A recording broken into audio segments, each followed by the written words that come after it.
अस्सलाम वालेकुम। आज इस वीडियो में हम जानेंगे कि अगर आप इंडिया में हैं और सऊदी अरब आना चाहते हैं तो आप आएँ, उसके लिए कितनी सैलरी होनी चाहिए। कम से कम आपके पास सैलरी 1500 की सैलरी होनी चाहिए। अगर उससे कम की सैलरी आपको मिल रही है तो आप ना आएँ, वो ज़्यादा बेहतर होगा, क्योंकि यहाँ आने के बाद आपके खुद के पर्सनल खर्चे 500 रियाल तक तकरीबन हो जाते हैं। अगर आपके पास यहाँ पे वाईफाई नहीं मिलता तो आप मोबाइल डेटा यूज़ करेंगे और आपके पॉकेट मनी खर्चे सबको लेके तकरीबन 500 रियाल तो खर्चे ही हो जाएंगे, तो 1000 रियाल आपके पास बचेंगे और 1000 रियाल तकरीबन 20,000 रुपये होते हैं। और ये कम है, लेकिन फिर भी अगर आपको लगता है कि आप वहाँ इंडिया में या कहीं भी इससे कम ही कमा रहे हैं या आपको इतने में गुजारा हो सकता है तो आ सकते हैं, बट उससे ज़्यादा ही पगार रहेगी तो अच्छा है, लेकिन 1500 से कम में नहीं आना।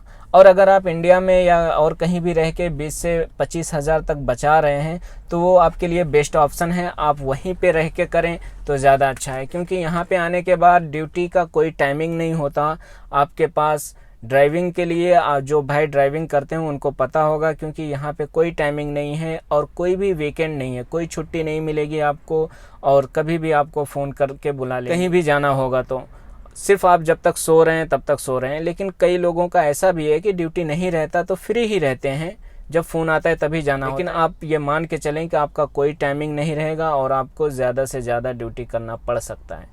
तो ये सब चीज़ें हैं यहाँ के ड्राइविंग के जॉब में, तो आप ये सब कंफर्म कर लें। कम से कम 1500 रियाल पगार होनी चाहिए।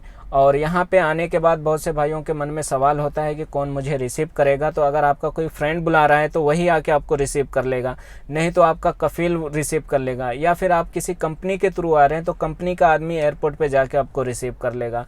और उसके साथ ही ये भी बहुत सारा सवाल रहता है कि उनको रहने के लिए जो घर मिलेगा उसमें कफील के तरफ से होगा या कंपनी के तरफ से होगा या फिर आपको पैसे देने होंगे। तो उसका ये है कि आपको कुछ भी पे नहीं करना है। आपको रहने के लिए अगर हाउस ड्राइवर में आप आ रहे हैं तो कंपनी में भी आएँ या फिर आपको डायरेक्ट आपका फ्रेंड बुलाए या एजेंट के थ्रू आए, ये सब रहने का इंतज़ाम कफील करता है।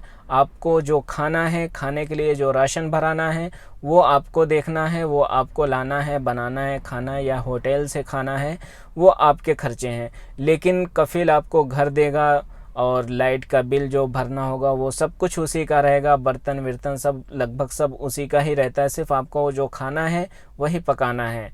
और यहाँ पे आपको किसी चीज़ की इतनी दिक्कत नहीं होगी, आप आ सकते हैं। अगर आपने मन बना लिया है और आना चाहते हैं तो बस ख़ास यही ध्यान रखें कि 1500 से सैलरी अगर कम है तो मेरे ख़्याल से अच्छा नहीं रहेगा और आपका यहाँ आना फ़ायदेमंद नहीं हो सकता। अगर आपका पगार 1500 रियाल है तो ठीक है, उससे कम नहीं होना चाहिए।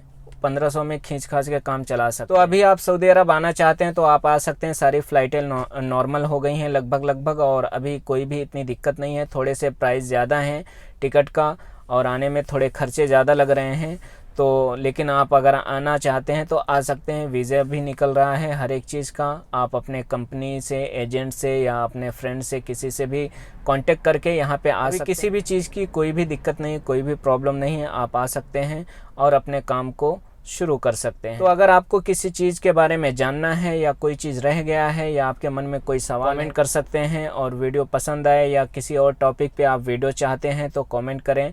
वीडियो बनाने की मैं पूरी कोशिश करूँगा। तब तक अपना ख्याल रखें, दुआ में याद रखें। अल्लाह हाफिज़।